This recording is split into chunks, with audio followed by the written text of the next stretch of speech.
sem receber o poder da palavra de Deus e do Espírito Santo, depois que a pessoa é salva, para levar a vida de fé vitoriosa e para ter crescimento espiritual, terá de buscar o conhecimento da palavra.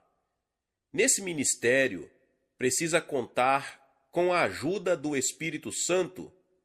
Muitos cristãos acreditam que a salvação vem quando a pessoa é nascida de novo ao receber o evangelho pregado pelo poder do Espírito Santo. Depois tentam continuar a vida de fé por seu próprio esforço humano.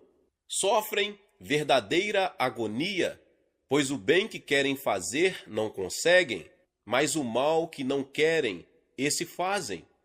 No final suspiram e clamam como Paulo: miserável homem que eu sou, quem me livrará do corpo desta morte?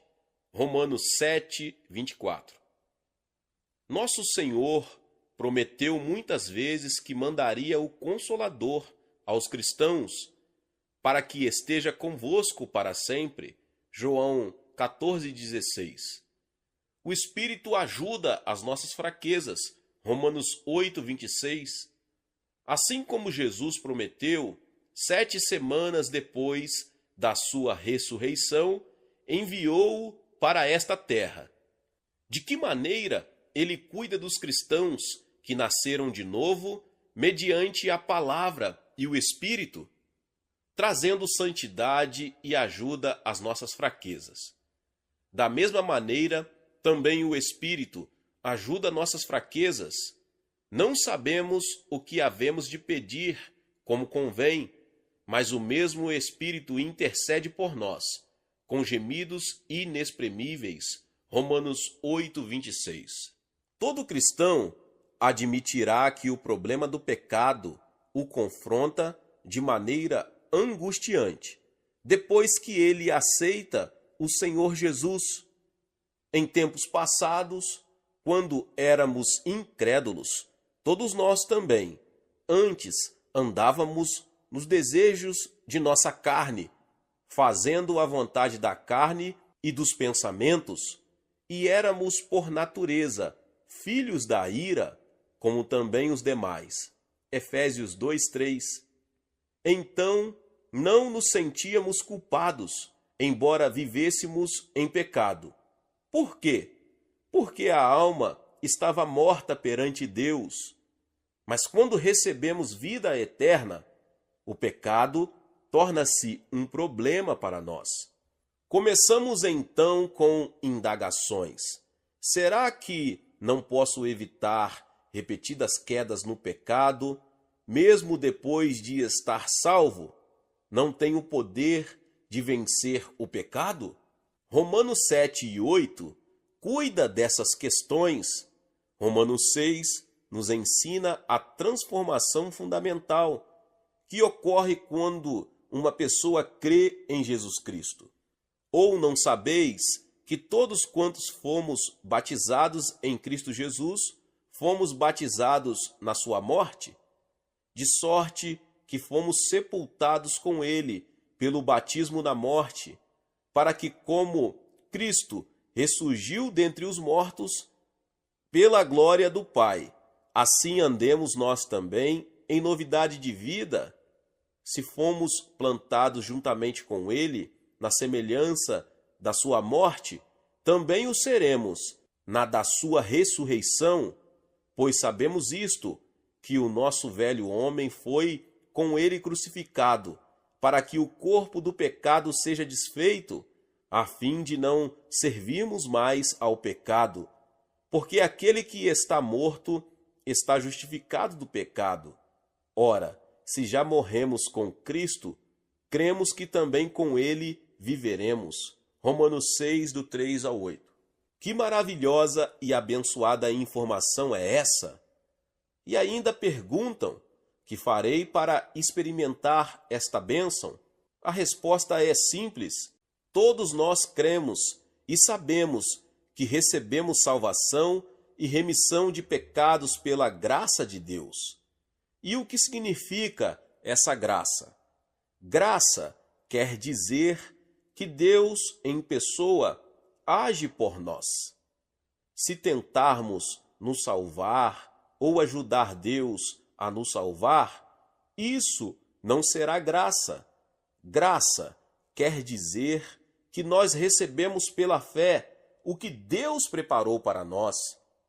A pessoa que aceitou Jesus Cristo como seu Salvador é totalmente diferente daquela que aceitou apenas o padrão moral do cristianismo ou seus ritos religiosos.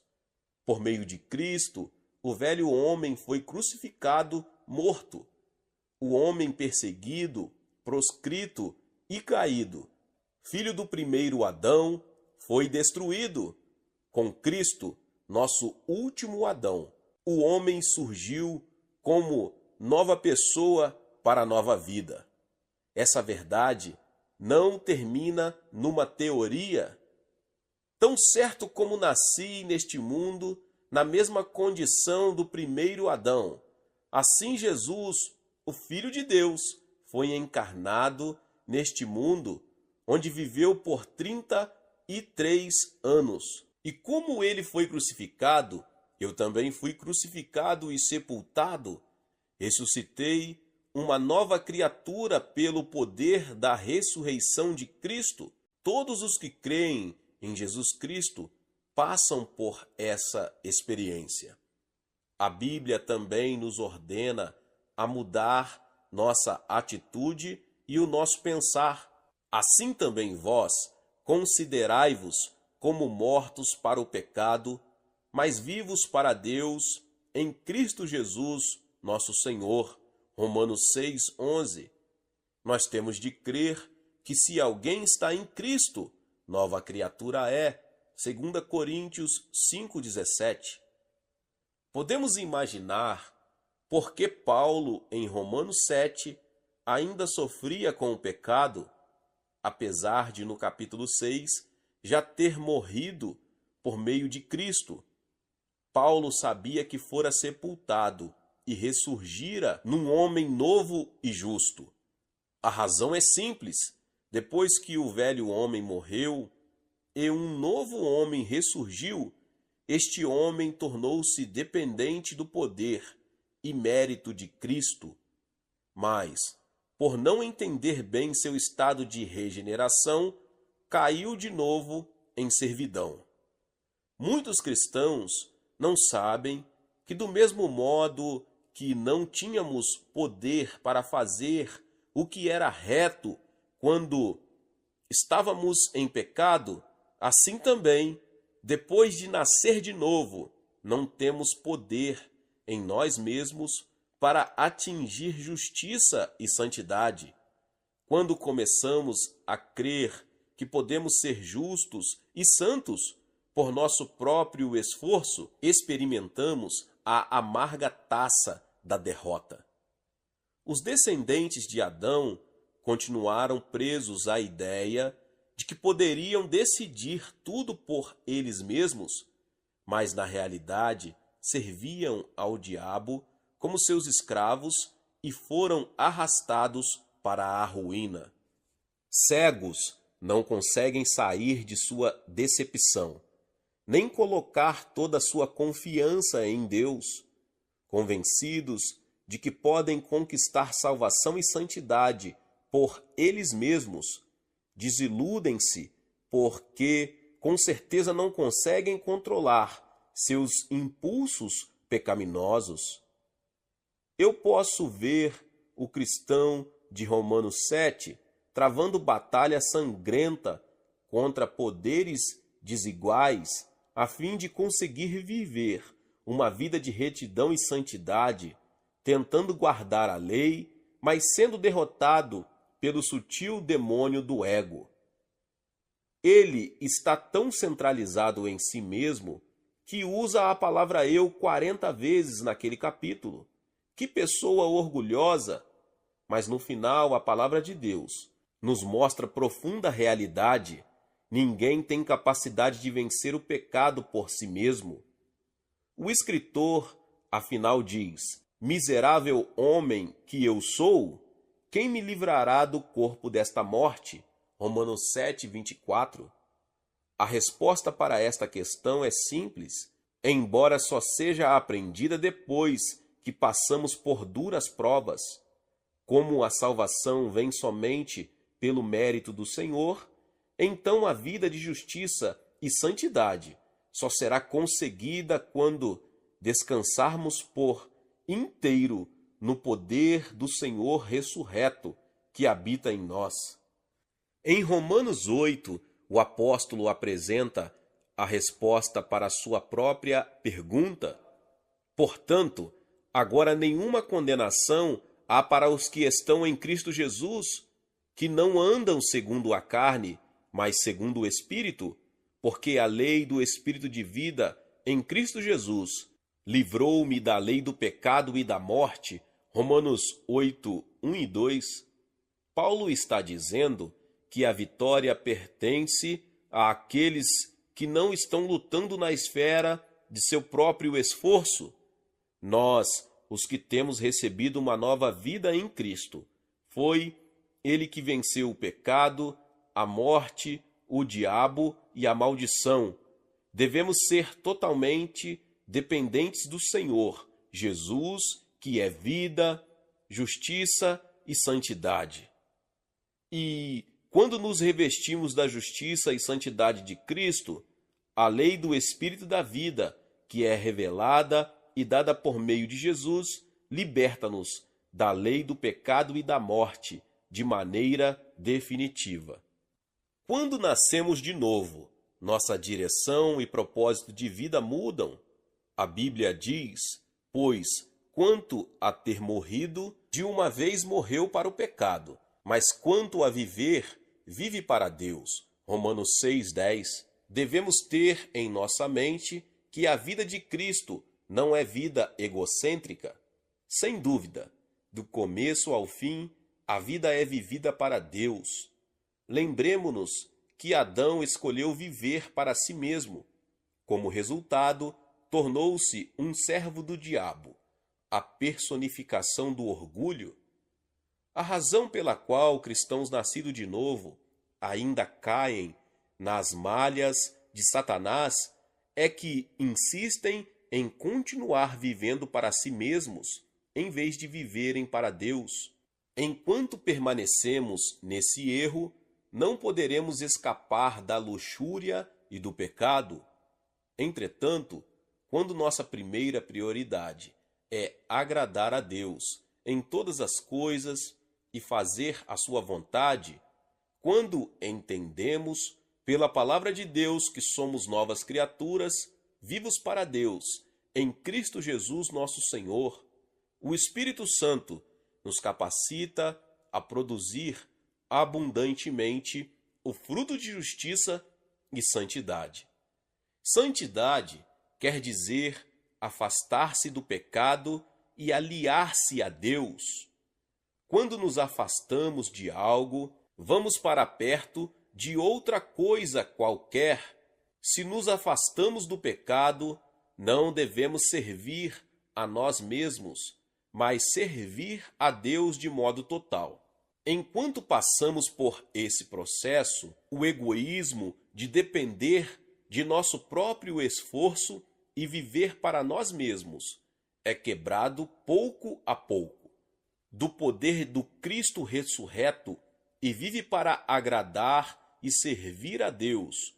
O Espírito de santidade de Deus enche-a com profunda graça de santidade, fazendo-a crescer espiritualmente diante de Deus. Deus vem até nosso coração através do Espírito Santo e pela atuação de sua graça em nós. O próprio Deus nos liberta da lei do pecado e da morte e nos capacita a aceitar a lei de Deus. Deus não só nos dá a lei, mas nos reveste de poder divino para que possamos guardá-la por intermédio da presença do Espírito Santo em nós. Aí está a graça. Por essa razão, o apóstolo Paulo diz em Gálatas 2:20: estou crucificado com Cristo, e já não vivo, mas Cristo vive em mim. Agora, não sou eu quem vive, Cristo que está em mim, vive, crê e age por intermédio do Espírito Santo. Sabendo esse preceito, apenas confio que ele está transformando meu coração, dia após dia. Eis o que Deus faz por nós. E essa é a essência do Evangelho. Nós não podemos continuar usando esta desculpa. Na verdade, o espírito está pronto, mas a carne é fraca. Mateus 26:41. Não. Nos é suficiente reconhecer o Espírito Santo e crer nele, mas importa, na verdade, que o recebamos e permitamos que ele nos dê sua plenitude, de maneira que nós automaticamente aceitemos a lei de Deus, não por compulsão exterior, mas pelo poder do Espírito Santo no íntimo do nosso ser. Não é que apenas estejamos com o Espírito Santo, mas ele está incorporado em nós, ajuda-nos em nossos problemas e vive vida de fé por meio de nós. Como é grandiosa essa verdade! Assim como a criança precisa receber ensinamento espiritual, moral e intelectual para crescer e tornar-se um adulto responsável, o cristão nascido de novo também deve ser doutrinado para crescer na fé, deverá desenvolver-se à semelhança de Cristo. A única pessoa que tem o ministério de ensinar cristãos é o Espírito Santo. O Espírito Santo vos ensinará todas as coisas. João 14:26. Nossa tendência é limitar esse ensino ao conhecimento de doutrinas. Porém, o Espírito Santo educa de modo completo a personalidade de um cristão. Antes de entrarmos para o mundo da fé, toda nossa educação é recebida por meio dos sentidos. Depois que a pessoa nasce de novo, o Espírito Santo cumpre sua função, transmitindo uma educação revelada pela palavra de Deus. Os ensinamentos ministrados pelo Espírito Santo levam-nos ao ponto básico do que deve ser aprendido. O Espírito Santo ensina cristãos a seguirem Cristo. Ele nos capacita a servir ao Senhor do céu e da terra, dá a direção para fazer aquilo que agrada ao Pai Celeste. Essa é nossa mais alta prioridade. Nisso consiste o verdadeiro valor da dádiva da vida. É fazendo a vontade do Pai que podemos encontrar nossa verdadeira identidade, fé eterna, esperança e amor. Os ensinos espirituais do Espírito Santo progridem de forma natural em todos os campos da vontade humana, dos sentimentos e da inteligência. Por meio da nossa vontade e nossas emoções, o Espírito Santo dirige-nos para sermos semelhantes a Cristo. Mediante nosso intelecto, leva-nos a compreender os sentidos mais profundos da palavra de Deus. Jesus era, ao mesmo tempo, Deus perfeito e homem perfeito. Entretanto, sua natureza divina já possuía beleza perfeita, mas sua natureza humana necessitava de crescimento. A Bíblia afirma: e crescia Jesus em sabedoria, em estatura e em graça para com Deus e os homens. Lucas 2:52. Em Hebreus diz: o qual, nos dias da sua carne, tendo oferecido com grande clamor e lágrimas, orações e súplicas, ao que o podia livrar da morte, e tendo sido ouvido por causa da sua piedade, embora sendo filho, aprendeu a obediência por meio daquilo que sofreu, e tendo sido aperfeiçoado, veio a ser o autor da eterna salvação para todos os que lhe obedecem. Hebreus 5, 7 ao 9. Como assinala esta passagem, até a natureza humana de Jesus aprendia a obediência e aperfeiçoava-se mediante problemas e sofrimentos de acordo com a vontade de Deus.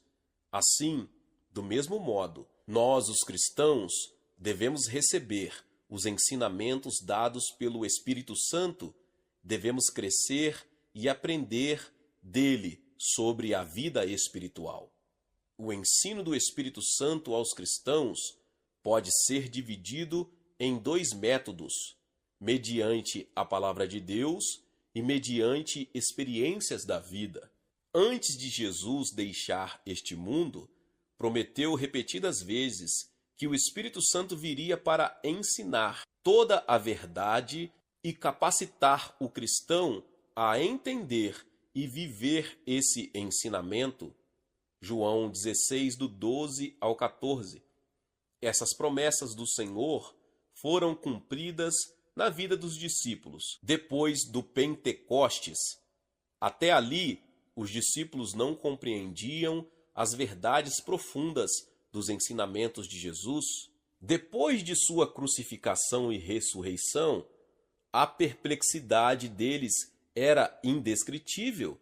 Sentiam-se perdidos, sem rumo, mas depois de receberem o Espírito Santo por ocasião do Pentecostes, suas vidas transformaram-se de modo completo. Eles não só se lembravam dos ensinos de Jesus concernente ao Espírito Santo, como também entenderam o sentido profundo da palavra de Deus. Assimilaram as verdades, aplicando-as no conhecimento de suas próprias vidas. E assim acontece conosco, meus irmãos e irmãs. Embora tentamos estudar e compreender a palavra de Deus, se não nos enchermos do Espírito Santo, que em contrapartida nos dá maior desejo de aprender, só aprenderemos um amontoado de palavras, cujo sentido não nos alcança. Continuaremos confusos, seguindo vida infrutífera, faltando-nos gratidão profunda pela glória de Deus. E esta só pode ser obtida mediante obediência fiel e serviço a Deus. Não podemos alcançar nosso pleno potencial em Cristo, a menos que o Espírito Santo nos conduza a beber o verdadeiro leite e mel da palavra, que é o Espírito e vida. A razão humana não pode entender a palavra. Entendimento completo só pode vir por meio da revelação do Espírito Santo. O Espírito Santo também nos ensina por meio de problemas e experiências do dia a dia. Aprendemos a desejar a vontade de Deus e seguir o exemplo de Cristo. As provas e disciplinas capacitam-nos a reivindicar a verdade como nossa possessão e permitem encontrar profundo entendimento da palavra. Não devemos deixar de viver os ensinamentos do Espírito Santo, que recebemos por meio das provas e experiências da vida real, ou por meio da palavra de Deus. Nascer de novo e ser cheio do Espírito Santo compara-se a entrar para a escola dele. Nessa escola não há feriado nem férias. Em todas as situações da vida, o Espírito Santo apresenta Cristo como modelo. Leva-nos a imitar sua vida e participar dela. Muitas vezes, durante o dia, o Espírito Santo fala-nos por intermédio da palavra ou de uma experiência, porque nessa escola sempre estamos em aula. A Bíblia diz que quando Jesus saiu das águas do batismo, os céus se abriram e o Espírito Santo desceu sobre ele, na forma de uma pomba. Então, depois que Jesus voltou do Rio Jordão, cheio do Espírito Santo, foi levado por ele ao deserto, para lá permanecer por 40 dias, nos quais foi tentado. É claro que o Espírito Santo não levaria Jesus para ser tentado com a finalidade de destruí-lo. Essa tentação do diabo serviria para disciplinar Jesus. De igual modo, o Espírito Santo está conosco e nos ensina em ambas as situações. Sentimos a maravilhosa graça e o amor de Deus também quando nos sentimos abandonados num deserto. Ele nos educa de tal maneira que nossa fé, centrada em Deus, dependente da palavra, do amor e da esperança do céu, possa crescer. Em circunstância alguma, os cristãos que entram para a escola do Espírito Santo devem sentir-se desanimados ou determinados a voltar atrás. A Bíblia nos encoraja dizendo: meus irmãos, tende por motivo de grande gozo o passardes por provações, sabendo que a prova da vossa fé desenvolve a perseverança. Ora, a perseverança deve terminar a sua obra, para que sejais maduros e completos, não tendo falta de alguma coisa. Tiago 1:24. Portanto, se nós vivermos sempre uma vida agradável a Deus e centrada nele, se dependermos sempre do Senhor Jesus, o Espírito Santo, que veio para nos ensinar, fará que cresçamos de tal modo que não ficará nenhuma falha no conhecimento da palavra, nem em nossa fé. Porque todos os que são guiados pelo Espírito de Deus são filhos de Deus, Romanos 8,14. O Pai Celeste enviou o seu Espírito para guiar os cristãos que nasceram de novo, ao longo do caminho espiritual. Os filhos de Deus têm se tornado pessoas que pertencem ao mundo espiritual por causa de sua regeneração, muito embora vivam ainda no mundo físico, num tabernáculo de carne. Como alguém pode viver, dia após dia, como um filho da luz, neste mundo de trevas? É um problema difícil que não pode ser solucionado por esforço humano, porém, o Espírito de Deus resolve esse problema e guia os cristãos para uma vida vitoriosa. Como acontece esse processo? Um grande problema que os cristãos enfrentam hoje refere-se à liderança. O Espírito Santo é quem os comanda ou eles se autodirigem? Quando cristãos consultam-me sobre problemas de fé ou quando solicitam oração, sempre procuro olhar bem dentro de seus olhos e muitas vezes descubro que não estão buscando ajuda de maneira efetiva. Eles já monopolizaram a liderança de suas vidas, fizeram seus próprios planos e tomaram suas decisões. Depois pedem ao Espírito Santo que desça e abençoe o projeto. Esse tipo de cristão não permite ser guiado pelo Espírito Santo. Eles mesmos são seus guias. Para sermos dirigidos pelo Espírito Santo, necessitamos entender o relacionamento entre o Espírito Santo e nós mesmos. O pecado fundamental do homem, cometido contra Deus, foi menosprezar a ordem cósmica e usurpar o lugar de Deus. O homem serve e ama a si mesmo, vivendo de maneira orgulhosa. Não só se recusa a reconhecer a Deus, como também rebela-se contra ele e o abandona. Existem muitas pessoas que creram no Senhor Jesus e nasceram de novo, mas continuam cheias dessa raiz do maligno que é o orgulho. Tentam tirar vantagem de Deus e tentam usá-lo quando tem necessidade, como se ele estivesse ali para um único propósito e de abençoá-las. Nunca poderemos nos comunicar de modo satisfatório com o Espírito Santo se não compreendermos seu objetivo no mundo e em nossas vidas. Se quisermos ser guiados por Deus de maneira maravilhosa, não devemos apenas crer em Jesus e receber a remissão de pecados, devemos também permitir que o Espírito Santo corte fora definitivamente as raízes de orgulho. Então, devemos curvar-nos diante do trono em rendição completa a Deus, sem qualquer condição ou reserva, alma, mente, corpo, vida, presente, passado e futuro. Devemos permitir que o Espírito Santo seja livre para agir por meio de nós, com a finalidade de agradar a Deus e não a nós mesmos. Tudo para o propósito de Deus e não para o nosso. Não havendo drástica transformação, a liderança maravilhosa que o Espírito Santo pode proporcionar em todas as áreas de nossa vida só se dará ocasionalmente.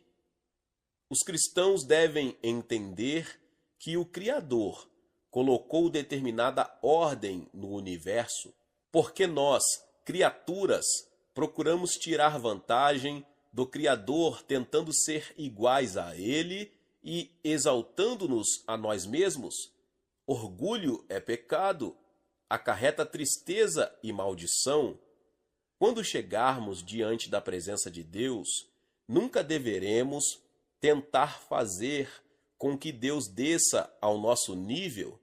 Para Deus, orgulho cheira como carne em putrefação. Por meio de Cristo, Deus toma o controle de nossas vidas, pelo poder do Espírito Santo, purifica e quebra nosso orgulho e depois completa sua obra em nós. Esse é o segredo de ser guiado pelo Espírito. A declaração de fé do apóstolo Paulo, já não vivo, mas Cristo vive em mim, Gálatas 2:20, é a base de vida para os cristãos sinceros e verdadeiros. Quando esperamos em Deus e o servimos como servos prostrados diante do Mestre, Ele não nos guia de forma superficial, apossa-se e vive em nós. Dessa maneira, podemos realmente descansar, ter alegria, firme crença e vida de esperança. Quando sabemos que Deus, por meio do Espírito Santo, governa e dirige todas as áreas de nossa vida, podemos cantar jubilosos, mesmo quando nossos dias surgem como noites tenebrosas. O Espírito Santo, que veio para nós, trabalha para transformar nossa vida dessa maneira. Quando nos rendemos a Ele de forma natural, tornamo-nos gloriosos filhos de Deus, guiados pelo Espírito de Deus, como descrito em Romanos 8,14. Além do mais, todos os filhos e filhas estão qualificados e capacitados a serem guiados pelo Espírito de Deus. Louvado seja seu nome! Você já se sentiu dilacerado pelos anseios da vida? E quando pensava que iria fracassar, ouvia palavras ternas de conforto e ânimo dos pais queridos, da família ou amigos chegados, certo? Consolo é como óleo derramado sobre feridas, dá uma coragem renovada. Contudo, há limite para o conforto humano. Existem abismos de desespero que o conforto humano não pode alcançar. Há horas em que só Deus pode valer. Antes de Jesus deixar este mundo, prometeu aos discípulos tristes e desesperançados: não vos deixarei órfãos, virei para vós. João 14:18. Enquanto Jesus estava com eles, ele não era só o infalível Senhor, era um consolador que cuidava deles. Jesus os provia de alimento, os curava e guardava todos os ataques do inimigo. Mas quando Jesus deixou-os, sentiram-se como órfãos inconsoláveis. Eles não entenderam a promessa de Jesus: eu rogarei ao Pai, e ele vos dará outro Consolador, para que esteja convosco para sempre. João 14:16. É nessa passagem que o Espírito Santo é chamado de Consolador.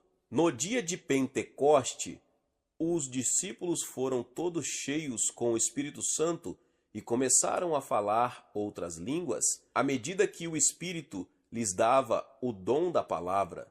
Depois dessa maravilhosa experiência, seus corações se encheram de conforto, paz e coragem. O Espírito Santo, o Consolador, estava dentro deles. Daquele dia em diante, não conheceram mais solidão nem tristeza, tampouco opressões emocionais ou desespero, apesar de terem sido caluniados, espancados e expostos em prisão. O Espírito Santo estava lá, suprindo-os com o infinito conforto de Deus. Podiam louvar a Deus, mesmo em aflição e tribulação. Como poderia Estevão, o primeiro mártir do cristianismo, possuir tanta calma a ponto de abençoar os que o apedrejavam em vez de os amaldiçoar? Era porque o coração de Estevão estava cheio de conforto. Como poderiam Paulo e Silas, na prisão de Filipos, espancados, famintos e acorrentados, louvar a Deus no meio da noite? Porque seus corações transbordavam com a consolação do Espírito Santo. Lembra-se do restante da história? Deus respondeu aos louvores e orações de Paulo e Silas, provocando um terremoto que abalou os alicerces da prisão. Todas as portas foram abertas. As correntes que prendiam Paulo e Silas soltaram-se e eles foram libertos. Pela manhã, a família do carcereiro foi salva. O Espírito Santo veio e deu conforto profundo às almas dilaceradas, feridas e sofridas. O apóstolo Paulo escreveu aos Coríntios a respeito do conforto mediante o poder do Espírito Santo. Bendito seja o Deus e Pai de nosso Senhor Jesus Cristo, o Pai das misericórdias e Deus de toda a consolação, que nos consola em toda a nossa tribulação, para que também possamos consolar os que estiverem em alguma tribulação, com a consolação com que nós mesmos somos consolados por Deus. Pois como as aflições de Cristo transbordam para conosco, assim também a nossa consolação transborda por meio de Cristo. 2 Coríntios 1, 3-5. O conforto vindo de Deus por meio do Espírito Santo permite superar tribulações e provações. Na primeira igreja que fundei, havia uma senhora idosa que enviuvara quando ainda jovem. Com muito sacrifício e sofrimento conseguiu criar uma filha. Quando ela se casou, a mãe foi morar com ela para tomar conta da casa. Com o nascimento de uma criança, o coração da filha ficou debilitado. Aquela mãe orou com fé a Deus. A viúva teve a experiência da plenitude do Espírito Santo, mas a filha morreu. Parecia que o mundo daquela mãe desabara. Pela filha, ela sacrificaria seus próprios anseios de vida e agora a filha partira. Que palavras poderiam confortar essa mulher no profundo de seu desespero, quando o corpo sem vida de sua filha era velado em casa? Como é o costume na Coreia, fui chamado para dirigir o ofício fúnebre. Quando entrei ali, senti que havia algo diferente. Antes, a mãe estivera inconsolável. Agora o rosto daquela anciã estava radiante e não desesperado. Ela chegou até a me confortar ao servo do Senhor, dizendo que não devíamos ficar preocupados pela morte da filha, pois ela fora para a sua morada eterna no céu. Assegurou-me que sua jovem filha descansara nos braços do Pai. Ela entoava louvores com tanto poder que chegou a dançar jubilosa. Quem poderia ter dado esse consolo transbordante? Só o Espírito Santo pode curar as feridas do sofrimento, derramando óleo sobre elas. O Espírito Santo nos dá o poder para permanecer em pé e marchar em frente, entoando um hino de triunfo. Quando somos cheios com o Espírito Santo e aprendemos a andar com ele, o consolo profundo que o mundo não conhece nem entende transborda em nossas almas. Receberemos nossa força para superar quaisquer circunstâncias. Tornamo-nos cristãos que podem oferecer alívio para qualquer pessoa atingida pela aflição. Porque sois filhos, Deus enviou aos nossos corações o Espírito de seu Filho, que clama, Abba Pai, Gálatas 4:6.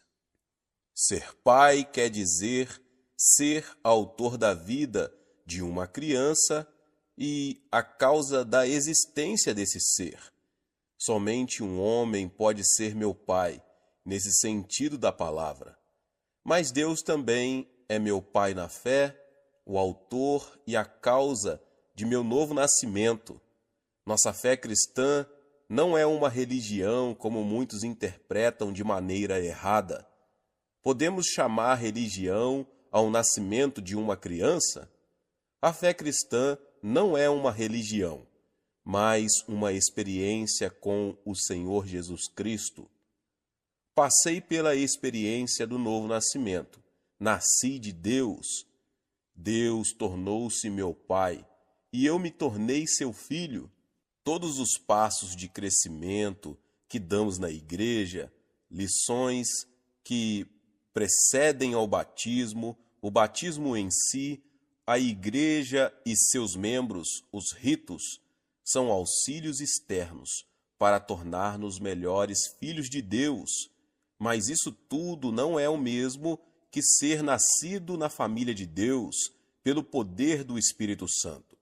Nós lemos no Evangelho de João, mas a todos os que o receberam, aqueles que creram no seu nome, deu-lhes o poder de serem feitos filhos de Deus, filhos nascidos não do sangue, nem da vontade da carne, nem da vontade do homem, mas de Deus. João 1, 12, 13.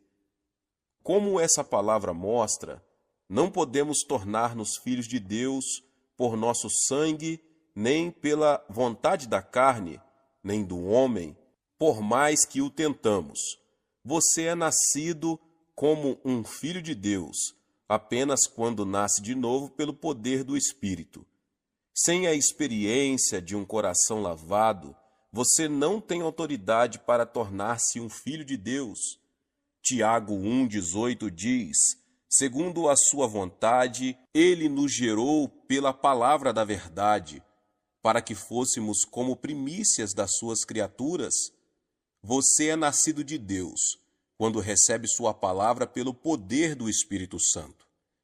Jesus mesmo disse a Nicodemos, em verdade te digo, que quem não nascer de novo não pode ver o reino de Deus. Perguntou-lhe Nicodemos, como pode um homem nascer sendo velho? Poderá voltar ao ventre de sua mãe e nascer? Jesus respondeu, em verdade te digo, que aquele que não nascer da água e do Espírito não pode entrar no reino de Deus. O que é nascido da carne é carne, mas o que é nascido do Espírito é Espírito. João 3, do 3 ao 6. Nascemos de Deus como filhos espirituais, mediante sua palavra, pelo poder do Espírito Santo, do mesmo modo como nascemos de nossos pais carnais, recebendo vida física. Quando nascemos de novo, o Espírito Santo nos revela nosso relacionamento íntimo com Deus, nosso Pai. Uma senhora que conheço contou-me a seguinte história. Sua irmã não tinha filhos, então ela mandou sua própria filha à casa dessa irmã para ser adotada por ela, mas a filha não conseguia chamar sua tia de mãe. Embora tivesse havido grande tentativa para persuadir a menina a pronunciar a palavra mãe quando se dirigia à tia, ela só conseguia balbuciar sons inarticulados. Recusando-se a chamar sua tia de mãe, não pôde tornar-se sua filha adotiva. Esse mesmo relacionamento de parentesco funciona na área espiritual. mediante a palavra e o Espírito Santo, começamos a chamar Deus Abba Pai, porque assim nos guia o instinto dentro de nosso coração. A Bíblia mostra que o Espírito Santo de Deus está fazendo esse trabalho. Em Romanos 8, 15, 16, lemos: Pois não recebestes o espírito de escravidão para outra vez estardes em temor, mas recebestes o espírito de adoção, pelo qual clamamos Abba Pai. O mesmo Espírito testifica com o nosso espírito que somos filhos de Deus. Em nosso coração, pela revelação do Espírito Santo, sabemos que Deus tornou-se nosso Pai e nós filhos seus.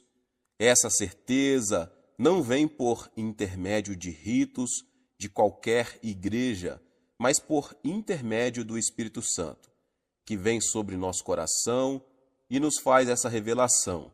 Sem a atuação do Espírito Santo, só conseguiremos ser pessoas religiosas, não filhos verdadeiros de Deus. Podemos ser cristãos, mas não membros da família de Deus. Muitas igrejas hoje são frias e não possuem amor fervoroso a Deus, porque os membros as frequentam como meros religiosos, sem a fé alicerçada na revelação do Espírito, de que Deus se lhes tornou Pai. A verdade penetra em nosso coração, não pela força nem pelo poder, mas pela revelação do Espírito Santo quando nascemos de novo, mediante o Espírito de Deus.